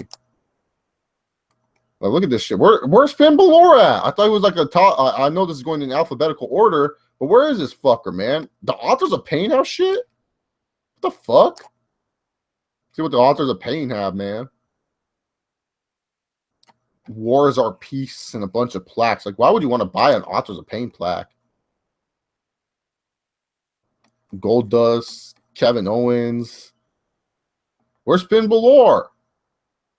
Where's Kalisto? First of all, where the fuck is my boy Kalisto at, dude? Kalisto getting disrespected, man. But yeah, no, where the fuck is Finn Balor? I mean, Sin Cara even has a fucking page, but not even Kalisto does. The Hardys, The Rock, the Total Divas. Yeah, man, Finn Balor. Everyone's like, oh, yeah, dude's a huge star, big deal. I have like a picture. Where even James Ellsworth has a picture. Oh, there he is. There's Finn Balor. But where's my boy Kalisto at, man? Hashtag justice for Kalisto. Kalisto don't even have one, man. What the fuck? Mojo Rawley has one. Man, they sleeping on the real MVP of this goddamn company. That's for damn sure, dude. Like, if Sanity can get one, if Sin Cara has one, Kalisto should have a freaking WWE Shop, guys. Guys, tweet at WWE Shop. Where's Kalisto's profile? No, you know what? We doing this, man. This is disrespectful to my boy and to the greatest of all time, Kalisto, man. We tweeting this shit, man. We tweeting this shit, man. Kalisto. At WWEshop.com. Hey, where is the at Kalisto section on your website? The dude don't even have his has his own section. Please fix this. He is the GOAT.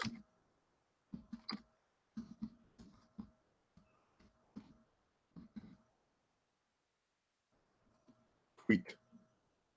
I want you guys to tweet this, retweet this, send this to your friends. Tell them, because this is fucking bullshit, dog. Kalisto should have his own section, man. We should not be sitting here fucking dealing with this shit with Kalisto not having his own section. You know what I'm saying? Some bullshit.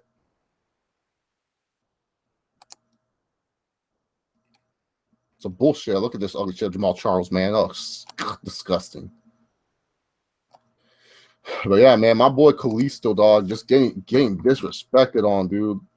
Just getting disrespected on, dude. Now look at this guy. Now look, this little kid wearing a Kalisto mask, man. Ugh. So make sure you guys are tweeting at WWE Shop, man. Let's fix this injustice that they currently have, man. But yeah, let's go look at Finn Balor, the main dude we're looking at here. Look at this worldwide shit. Like, look, you could buy this shit for $140 fucking dollars. Like, why does he have so much gay shit, dude? Fuck him. But yeah, seriously, for $140, dude, you can buy a jobber jacket. Look at this. It has Balor Club on it too.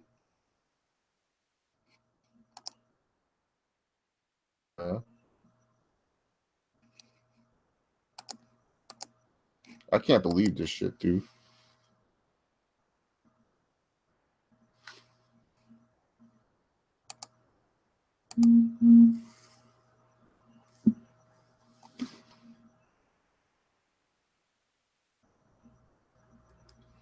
I can't believe this shit, man. Thank you, Katana. Everyone needs to Everyone not needs to just retweet, but they need to send this tweet to WWE Shop. Like for real, dude. This is not okay. It is not okay that Kalisto is being slept on. Like seriously, fucking Sakar has his own page, but Kalisto don't, dude. He's the GOAT. How many times do we have to assess this? Like Total Divas even has their own page. Like get the fuck on out of here, man. With the goddamn Total Divas, and Kalisto doesn't even have his own superstar page, man. Like Demon Kane. Kane hasn't been on TV for what feels like forever, which is a record for Kane. Because I figure like he would get one. He would be on TV soon enough, get at least one random world title match. But man, Kane hasn't been on TV forever. But you're sitting here and you trying to tell me that freaking Kalisto can't get anything? Get the fuck on out of here, man. That's messed up. Yeah, you guys send that tweet.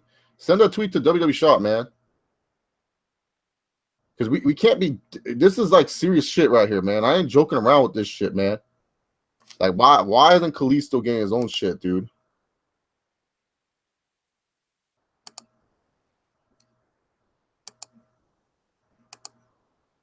Like, seriously, man. This is ridiculous. I'm appalled, man. I'm just dumbfounded, man.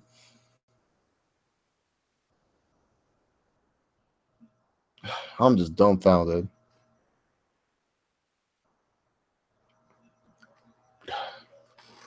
I don't know, guy. I'm so distraught. I don't even know if I can continue this shit. I'm just pissed, man.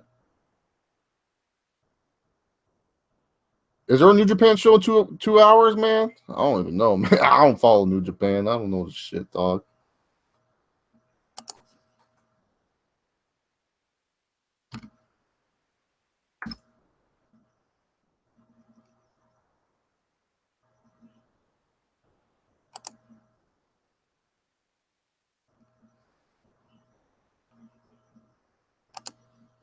I don't know this shit, dude. Like, honestly, dude, I cannot believe it, man.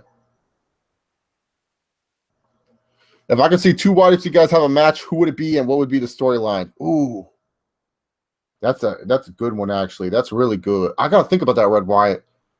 Hold on for a second. Let me think. Let me think of like a good, like, what would be a great YWC feud, man? Like, what would be like something you're just like, God damn, dude, I just want to see these guys go at it. Dude, they're so. I don't know, man. Let's see. There's so many good matches that you could do, man. Like, you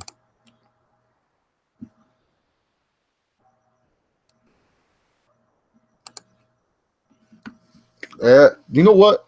I would love to see like the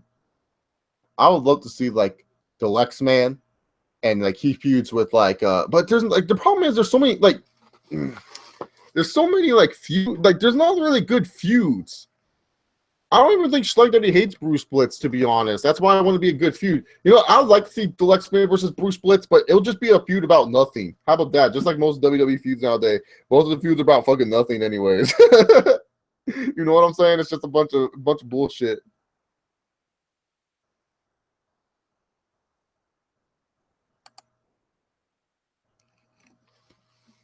You know what I'm saying? It's just a bunch of bullshit. They're just like, oh yeah, let's feud. Why not?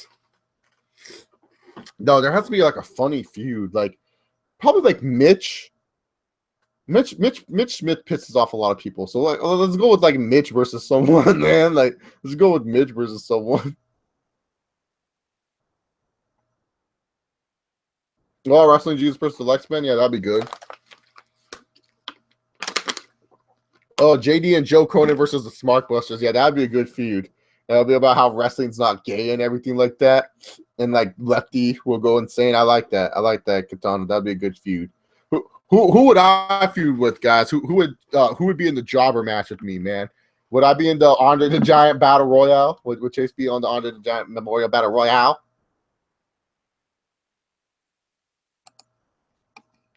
Guys, I'm disappointed. You guys are not showing your support for Kalisto like I feel like you should, to be honest here.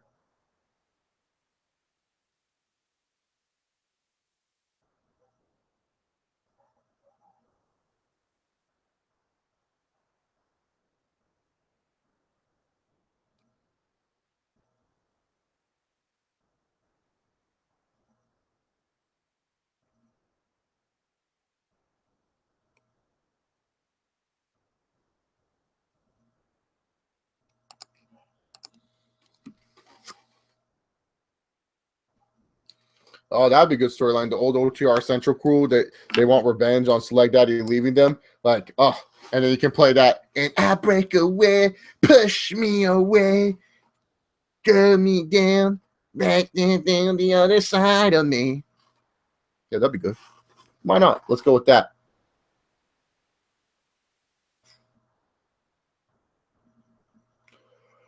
Oh, fuck, man. My teeth are fucking. My tooth is. My one tooth's pissing me off, guys. I don't know if I can sleep tonight because of this tooth. How long have I been live for? An hour 20? Yeah, that's cool. You know what's awesome about this? I ain't getting paid for it. You guys are going to be like, but Chase, you should stop making YouTube videos. Make a pay me tons account. No.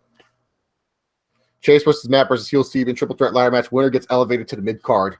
Oh, I would win that match, man. You got. I would be like the crowd favorite, man. At first, fans wouldn't like me, but then I would win them over. I would have like the mic skills. I already have mic skills, dude. I have natural charisma. I don't need to scream like Matt. Matt has to scream to get charisma. And like, let's be real here. My boy Steven's cool and all, but he has the haircut and shit, man. Yeah. I like to see Matt from the Indie Ropes show versus Chase. You guys usually have heated arguments. Yeah, it's good. It's good. It's good. Fun, man. I like debating pro wrestling with people. It's fun. Would I let Mojo Rawley be my tag team partner? Sure, dude. Why not? Have this big old buff dude tag team with me? Why not? It doesn't hurt me at the end of the day. I can always just hide behind him too. That'd be a good gimmick. Get hype. I stay hype. I can always be like the guy that just doesn't get hyped with him and he tries to always hype me up. And then it'll be like the greatest moment when I do get hyped. And it's like, oh my God, Chase is getting hyped. Or I can turn Mojo Rawley into like me where he's no longer hyped. Like Mojo Rawley just doesn't feel the hype. And it could be like, there could be like a cool emotional bro segment where Mojo, I'm like, hey Mojo, get hyped. And then Mojo's like, just not today. So yeah. Are there more Big Show heel turns or closed WJ channels? Oh, probably closed WJ channels, man. Big Show has turned heel like 17 times. WJ always closes his channel. Luge versus Belena. Is Luge the girl that just does reactions, right? She just goes, oh, like she just watches wrestling, right?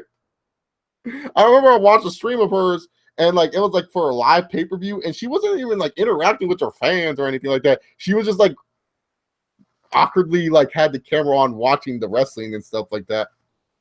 I like Elena. You guys know Elena's my homie and everything like that. You guys know Elena's my homie. She's taking a break from YouTube for all you Belena fans. She's taking an indefinite hiatus from YouTube until they fix their glitch, hiding subscriptions from subscribers. So yeah, that's the reason why.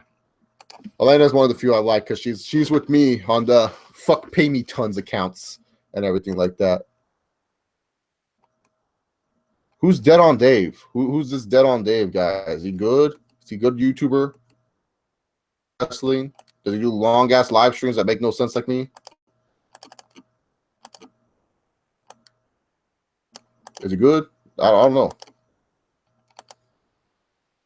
Sheamus and Nakamura have a match. Who makes it out alive? Oh, Nakamura? Sheamus's nose or something. Yeah, no, Sheamus is kind of a pussy in real life.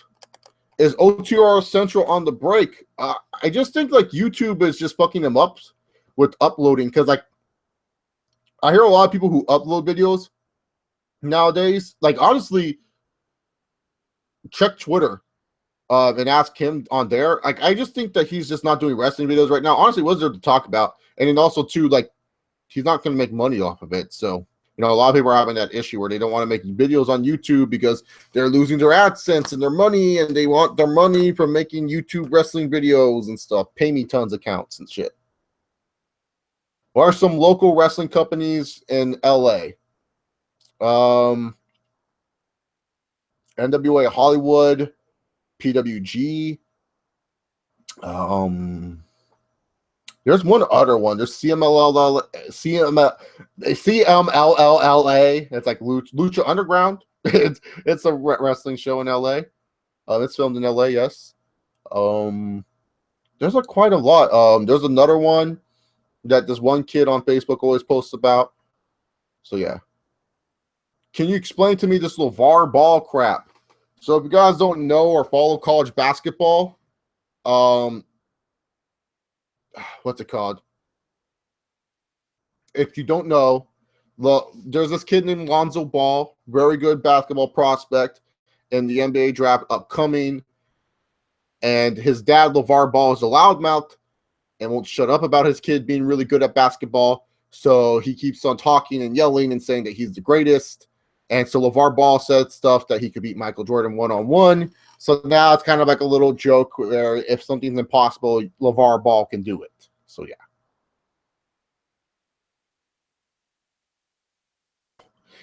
Chase Oliver versus the Lexman. If the Lexman wins, Chase Oliver becomes $100 patron. Oh God.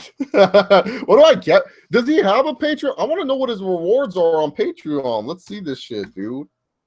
Let's see what the Lexman's rewards are on Patreon. This is what I'm talking about, man. Hey, dead honest with you guys. I'm being dead honest with you guys. If you know any other YouTubers that are not wrestling YouTubers, if you guys send me their Patreon, I can about when wrestling fans Patreons are a waste of time. Actual other YouTubers Patreons. So let's see. I'm going on the Lexman's channel right now. I just want to see if he has a Patreon, dude. Like I don't even know. He has donate to the Lexman's PayPal. Okay, become a Patreon today. Let's see like the Lexman's rewards for becoming a Patreon. Because like I don't know, man. Like this is what I'm talking about, man. You can't really offer much as a wrestling fan.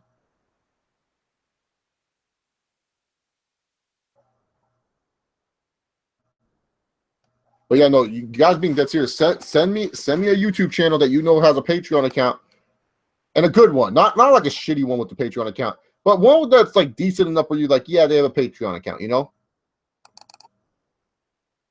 Send me one, and I'll compare them to Alex's, and I can tell you, man, why wrestling channels bring no different for the Patreons.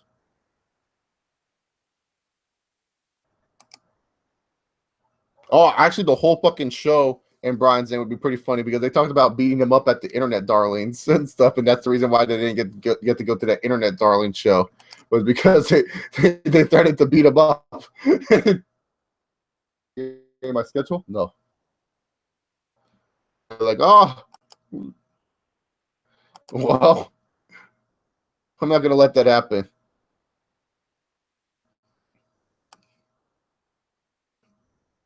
All right, so let's go look at what the Lexman's like Patreon is, man. I think he just made this, man, because his goal is insane. So we're gonna check this out, guys. I'm being dead serious. This is why Patreon for wrestling fans are stupid. So here's the Lexman's Patreon and stuff like that. He has $2 so far. So I think he just recently made this and stuff like that. And then he has $2, $500 per month. This is way too much, man. $2 of $500 a month. A month. And this is what he's saying. If I achieve this goal, I'll hold a special Patreon Google Hangout for everyone who donates. You get to chill with me and talk about anything you want. Help me reach this goal. Help me reach this goal. Okay. First of all, I just want to ask you guys right now who are watching this stream. Are you guys paying for anything to do what he pretty much look, are you guys paying anything to just watch me, hang out with me, and ask me any questions?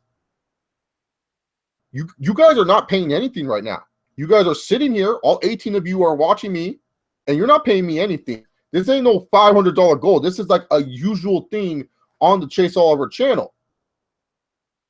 Live streams, I have people who just watch the review portion, and then once I say it's a Q&A portion, they tune out. That's fine. I get it. It's part of the archive. That's fine.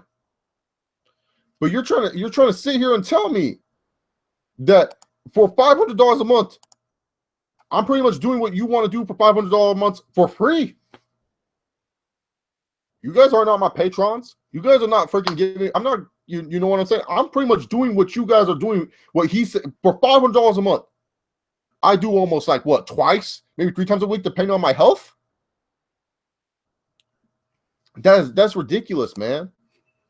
That is just ridiculous. So let's continue on with this. And once again, this is not to bash Alex. This is more of like why wrestling fans having Patreon is stupid. All right. So live reactions, $10 an hour. Each month you donate, you will earn a request to have me live react to any wrestling show for 1 hour on Wednesdays. $20 will earn you 2 hours of live reactions, and $30 will earn you 3 hours. So you're pretty much asking to get paid to do live reactions, which a bunch of YouTubers do already. And once again, what is your reaction going to have differently than anyone else's live reactions? Are you doing this live? Are you going to be on Google Hangouts? What else are you going to do? First of all, let's read his Patreon mission statement. So, since June 2010, I have produced commentary on YouTube. These video ranges from live reviews, wrestling topics, fan interaction, and abundance of other things. Thanks to my amazing loyal fan base, my YouTube channel has grown to a point that I now have new equipment and can now produce best podcasting as wrestling commentary channel on my YouTube. Thank you to all these people who helped me reach this level of success. I hope you continue to stick around for what's to come. So at this point, this page is simply here for donations. Donate to what? The growth and prosperity of my channel. Every cent will go to buying equipment, improving the quality of my videos. Nothing more. I want to make this clear. This is not a demand. Regardless of how much money I make from this content will be free. Blah, blah, blah, blah, blah. Okay, whatever. But at the same time, you're saying $10 an hour to do live reactions. Like, you won't do live reactions any other way. Oh, I gotta get my $10 an hour, man. This is a job right here. This is like the minimum wage in most states, $10 an hour to react to a wrestling review. And then to review a show, it's $15 an hour. $15 an hour to review a show. And then $20 or more, you get to request a topic video.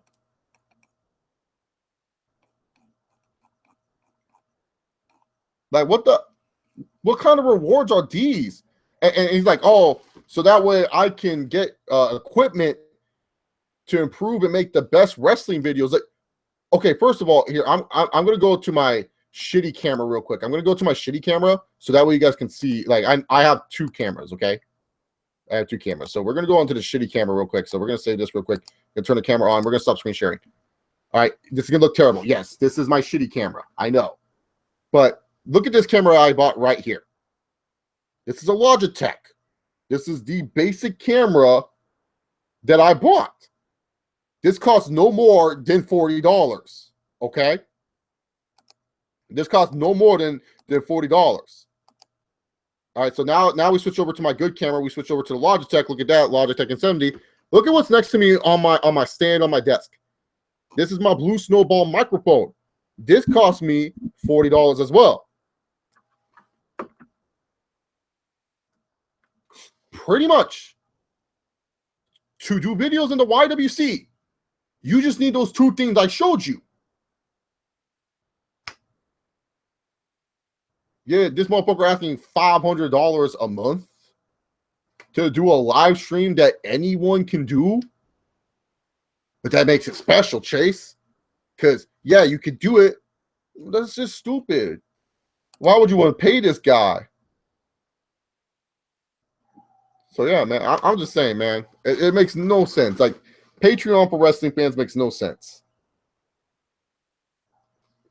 I don't know if you guys don't type in the chat when I do these business talks because it's not interesting or what. I just want to know.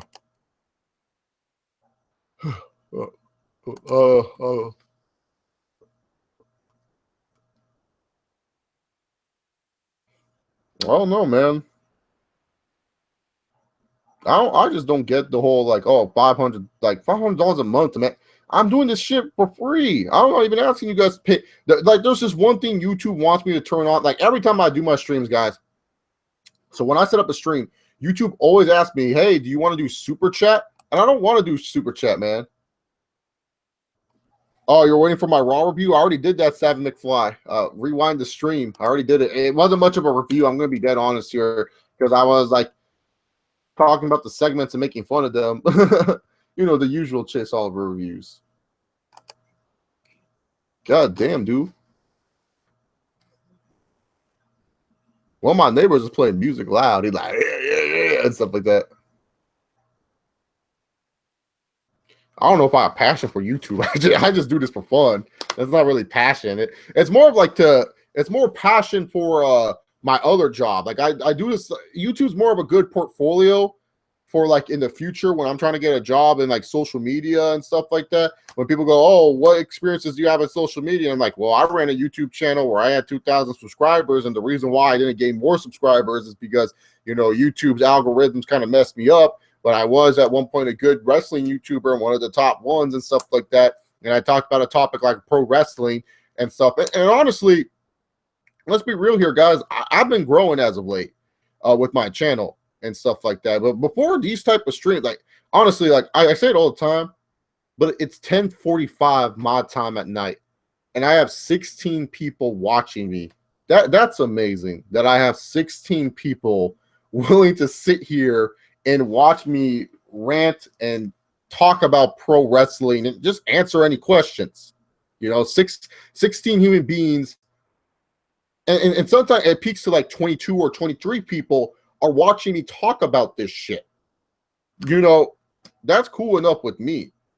You know, I always thought the coolest thing ever was when I had 500 people. At one point, 900 people watched me after Connor versus Nate. I thought that was awesome. That was great. And trust me, dude, I would love if I got like, you know, consistently 30 to 40 people watch me every stream. That would be awesome as well. But, you know, it's still cool to me that I'm doing a stream at 10:45 my time, probably later for a lot of people and earlier for some people, and I have 16 people. And it might range up to 17 or 18 or 19 or 20 people. And then when I go down to the playback, I get like an added 300 more people watching it. That's awesome to me, man. Like, you know, that's good enough for me right now. And I know everyone's like going to be like, oh, that's complacent ass thinking. But for me personally, doing this as a hobby, that's pretty cool.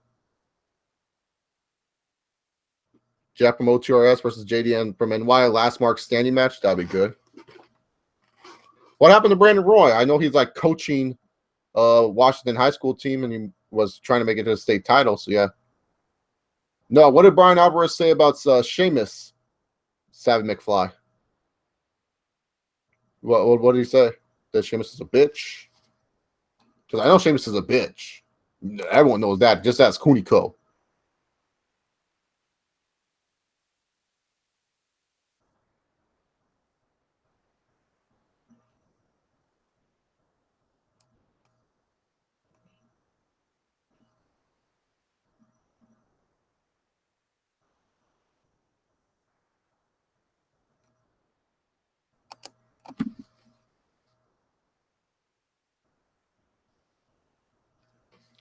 You guys leave me hanging. What happened with Brandon Roy? What happened with Sheamus? That's the only problem with live streams. Sometimes, like, I don't know. I'm like looking stuff on Twitter. Isaiah Thomas with those 54 points, man.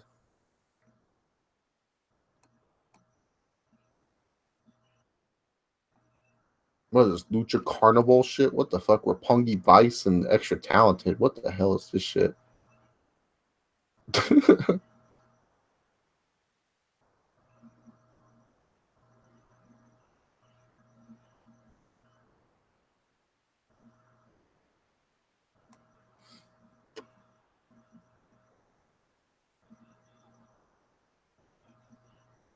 Oh, the San Jose Barracudas. We're going round 2 and stuff. Oh, really? Brian Albert said that's cool. What the fuck?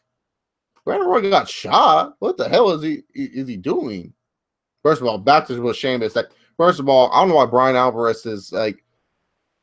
He criticized Sheamus for breaking 2. Did he criticize Seth Rollins and all these other stupid schmuck wrestlers that do stupid shit to other people? No, the guy's a hypocrite. Fuck him. But Brandon Roy getting shot. What the fuck? Brandon Roy doesn't seem like that guy that would get into trouble like that.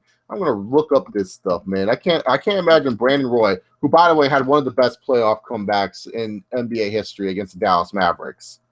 Yeah, injured in shooting, outdoor gathering. Sources confirm Nathan Hale coach Brandon Roy was injured at a weekend shooting in California. He was shot while in an outdoor gathering in the Los Angeles area, we were told. Roy was an innocent bystander in what may be a gang-related... Okay, so because I'm just going to say this right now. Brandon Roy, every NBA player I've ever seen, the dude's one of the nicest guys I've ever seen in the NBA, dude. Like, I hate the Portland Trail Blazers, but I wanted them to succeed just because I liked Brandon Roy. Like, Brandon Roy was such a nice player, dude. Such a nice dude in general. And so, like, to me personally, just thinking about Brandon Roy getting shot and being related to that game nonsense just makes no sense to me. So he was an innocent bystander in the whole situation, which is fine. It's not fine that a shooting happened. Roy wasn't doing anything stupid. I'm glad, Katana, I'm glad your uncle likes my streams. I remember some kid showed her mom my streams, and that didn't. I got yelled at. Oh, the Twitter messages. Oh, that was terrible. I forgot which subscriber it was, but one of my subscribers was watching one of my streams and decided to show my mom this stream. Not my mom, his mom this stream. And this person's mom literally sent me private messages on Twitter. And I thought this was the person trolling. And this person's mom talked about how I need to be influenced for kids and everything like that. I was like, first of all, I'm talking about pro wrestling. Your kids should not be watching that shit in the first place and stuff. Like, I'm not a role model. But I guess the kid was saying something. I forgot. He was saying something that I say on this channel, dude.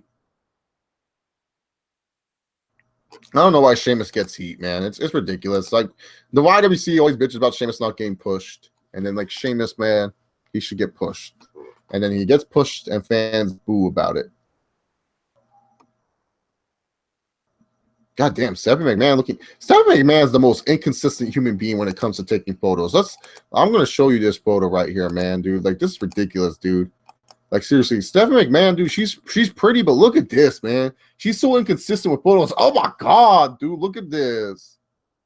Like, hell no, man. Like seriously, dude. Like, Triple H probably is like sometimes like, yo, honey, can you just like look nice all the time? Like, because she's inconsistent, man. Like, look how ugly she is, dog. Like, in that photo, I know everyone's gonna be like, no, Stephanie looks pretty all the time. No, dude, look at this photo. Don't even look like Stephanie, man. Looks like some goddamn elf, man. Like, oh, like, you're just missing the elf ears and like the beard and shit like that. Like for real, man. They're just missing stuff. Oh yeah, there's not a lot of apps on Google Hangouts anymore. But yeah, seriously, Stephanie's like the most inconsistent human being when it comes to photos. I hate those. That's what I hate the most. Is like, people are inconsistent with photos. Like, how many women do you guys know that are like that? Like, seriously, how many women do you guys know that are like that? Where it's like, you know, they look good in person, but like they just don't have any good, like, you know, like you want to show your friends this girl. You're like, oh man, I want to show my dogs like this woman and stuff like that. But then they just, like, you know, they look good in person. They look cute in person. They look fine in person. But you just can't find a photo worth a damn about these girls, man, because they are just not good. Some girls are just not good in photos, dog. Like, I'll be honest here. I'm one of these guys. In high school, I used to take better photos than I looked in person. Nowadays, I don't take photos because I feel like I look bad in photos compared to what I do in person, man. Like, I don't know what it is.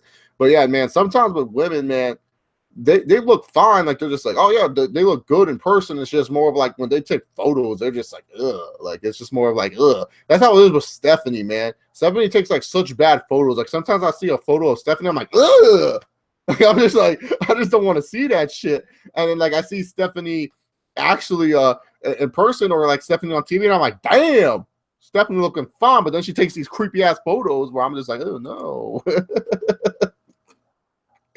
Oh, you know what I'm saying?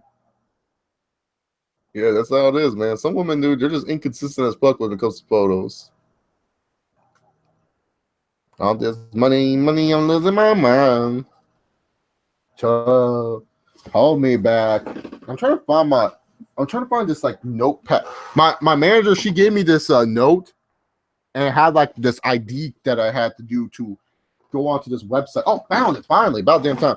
I'm trying to find this ID to see how much I'm getting paid this weekend and shit. So like, yeah, I'm pissed though. My my schedule hasn't come in for work yet.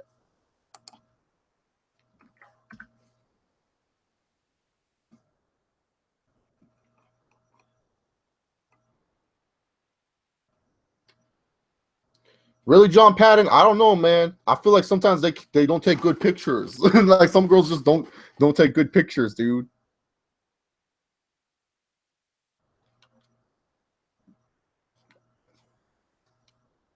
Oh, you stop dating women, American women? Maybe it's just American women. Yeah, Bottom Line View wants to do one, then tell them I'm down to collab with everyone in the YWC. Thank God I found this post-it note. If I didn't find this post-it note, I was gonna kill someone, man. Like for real. I was gonna be like, God damn it. Then I have to go ask my managers for fucking another what my number is to enter this website, because I need to know how much I'm getting paid, dude. I need to know how much money's coming in my check. I got friends' birthdays coming out, dude. I'm always so unlucky with my friends' birthdays, dude. Like for real, dude. All my friends have like seriously. Are you guys like me with these unlucky birthdays?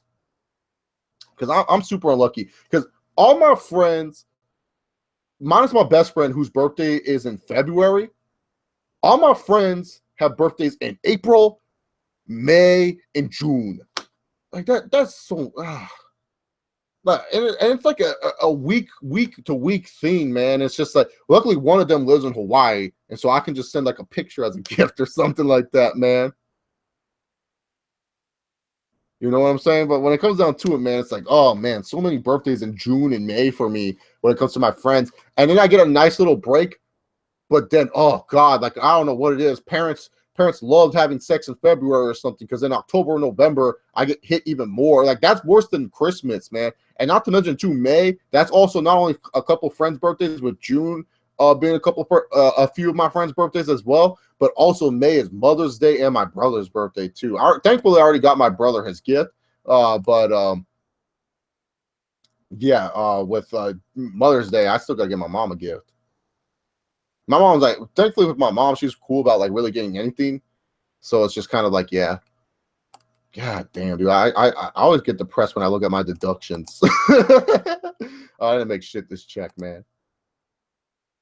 I'm not allowed to show you guys that part. Otherwise, I'd screen share it and stuff like that. Yeah, no, Charlotte has bad photos, man. I haven't seen one good Charlotte Flair photo, man.